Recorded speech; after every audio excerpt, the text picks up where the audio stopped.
అలాగే సిద్దిపేటలో కూడా అక్కడ తాజా పరిస్థితి తెలుసుకుందాం. రంగాచారి సిద్దిపేటలో దాదాపు ఎంత మేరకు పంట నష్టం వాటిల్లింది, అధికారులు ఏమైనా అంచనాకు వచ్చారా?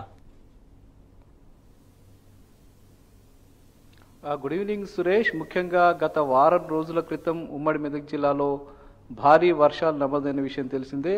వినాయక చవితి రోజు ప్రారంభమైన వర్షాలు గత వరుసగా 3 రోజుల పాటు మెదక్ జిల్లాని, సిద్దిపేట జిల్లాని, అటు సంగారెడ్డి జిల్లాని అతలాకుతలం చేసినటువంటి పరిస్థితి నెలకొన్నది.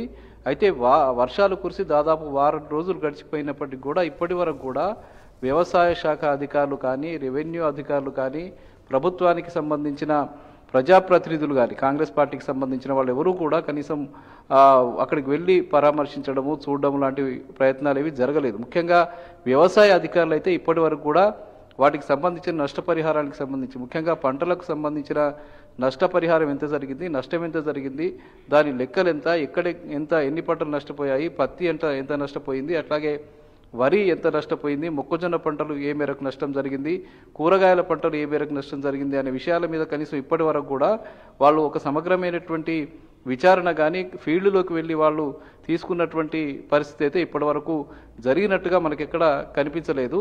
అది ఇప్పటి వరకు కూడా అధికారికంగా ఒక ప్రకటన కూడా రాలేదు. ఈ జిల్లాలో ఇంత నష్టం జరిగింది, ఈ ప్రాంతంలో ఇంత నష్టం జరిగింది, సిద్దిపేట జిల్లాలో ఇంత నష్టం జరిగింది, మెదక్ జిల్లాలో ఇంత నష్టం జరిగింది, సంగారెడ్డి ప్రాంతంలో ఇంత నష్టం జరిగింది అని చెప్పి ఇప్పటి వరకు కూడా వ్యవసాయ శాఖ అధికారులు పరిహారానికి సంబంధించిన విషయాల మీద ఒక స్పష్టత అయితే ఇవ్వలేదు. ముఖ్యంగా భారీ వర్షాలు కురిసినటువంటి నేపథ్యంలో అటు మెదక్ జిల్లా అంతా కూడా అతలాకుతలమైపోయినటువంటి పరిస్థితి. మెదక్, హవేలీ, గన్పూర్ మండలము, అటు ఆందోళన ప్రాంతానికి సంబంధించి ఇటు రామాయంపేట, చేగుంట, నార్సింగి, పాపన్నపేట, నర్సాపూర్ నియోజకవర్గం, మెదక్ నియోజకవర్గం అంతా కూడా పెద్ద ఎత్తున నష్టం వాటిల్లినటువంటి పరిస్థితి. భారీ వర్షాలు నమోదయ్యాయి. ఒక్కొక్క ప్రాంతంలో 25 సెంటీమీటర్లు, 30 సెంటీమీటర్ల వర్షాలు.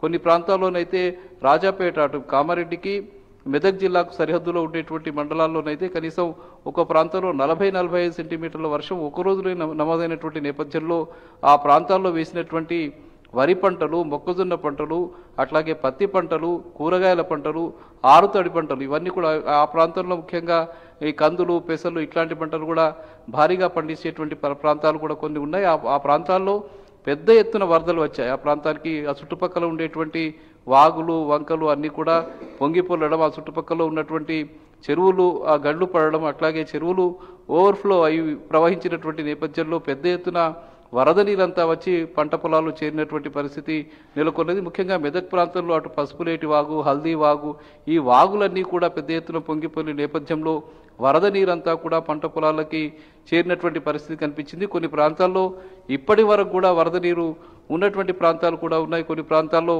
ఇసుక మేట వేసింది, మట్టి మేట వేసింది, మట్టి అంతా కొట్టుకొచ్చి పంట పొలాల్లో నిలిచిపోయినటువంటి పరిస్థితి కొన్ని ప్రాంతాల్లో ఉంది. ముఖ్యంగా వరి పంటలు, పత్తి పంటలు, ముఖ్యంగా మొక్కజొన్న పంటలు, ఆరుతడి పంటలు, కూరగాయల పంటలు కూడా పెద్ద ఎత్తున మెదక్ ప్రాంతంలో దెబ్బతిన్నటువంటి పరిస్థితి ఉంది.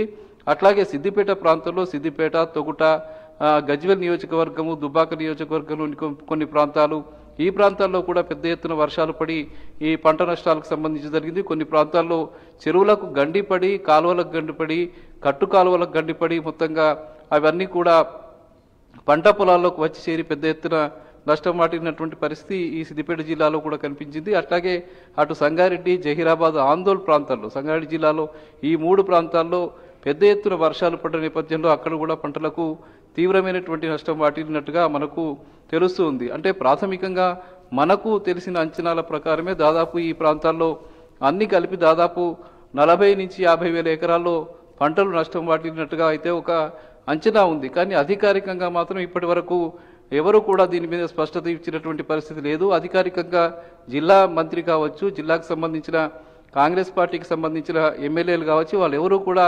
క్షేత్రస్థాయిలోకి వెళ్ళి పరిశీలించి వాటికి సంబంధించిన నివేదికలు తయారు చేయండి, ప్రభుత్వానికి పంపండి, వాటికి సంబంధించిన నష్టపరిహారం ఎంత జరిగింది అనేది విషయాల మీద ఇప్పటి వరకు రైతుల్ని కనీసం పరామర్శించినటువంటి నాతుడు కూడా లేనటువంటి పరిస్థితి ఇక్కడ ఉంది. అయితే బీఆర్ఎస్ పార్టీకి సంబంధించిన ఎమ్మెల్యేలు ఎక్కడికక్కడ వాళ్ళు వెళ్ళి కొంత పరిశీలన చేసి రైతులకు కొంత భరోసా ఇచ్చే ప్రయత్నం చేశారు. అక్కడ హరీష్ రావు వెళ్ళి అక్కడ ధూప్ సింగ్ తండా ప్రాంతానికి సంబంధించిన ప్రాంతాన్ని సందర్శించారు, సిద్దిపేట ప్రాంతాన్ని సందర్శించారు. అట్లాగే స్థానిక మాజీ ఎమ్మెల్యే పద్మా దేవేందర్ రెడ్డి వాళ్ళు వెళ్ళి ఆ రైతులను పరామర్శించి చెప్పి భరోసా ఇచ్చి వచ్చారు, ప్రభుత్వాన్ని డిమాండ్ చేశారు. వాళ్ళు తక్షణమే నష్టపరిహారానికి సంబంధించిన నివేదికలు తయారు చేయండి, వెంటనే రైతులకు అవసరమైనటువంటి నష్టపరిహారాన్ని చెల్లించండి అని చెప్పి ప్రభుత్వానికి ఒక విన్నపం కూడా చేసినప్పటికీ కూడా ప్రభుత్వం నుంచి కనీసమైనటువంటి కదలిక కనిపించడం లేదు. ప్రభుత్వ అధికారుల నుంచి కూడా అటు రెవెన్యూకి సంబంధించిన అధికారులు కూడా కనీసమైన స్పందన కనిపించినటువంటి పరిస్థితి లేదు. మరోవైపు ఒకవైపు పంటల నష్టం జరిగితే మరోవైపు భారీ ఎత్తున ఆస్తి నష్టం కూడా జరిగింది. చాలా ఇండ్లు కూలిపోయినటువంటి పరిస్థితి,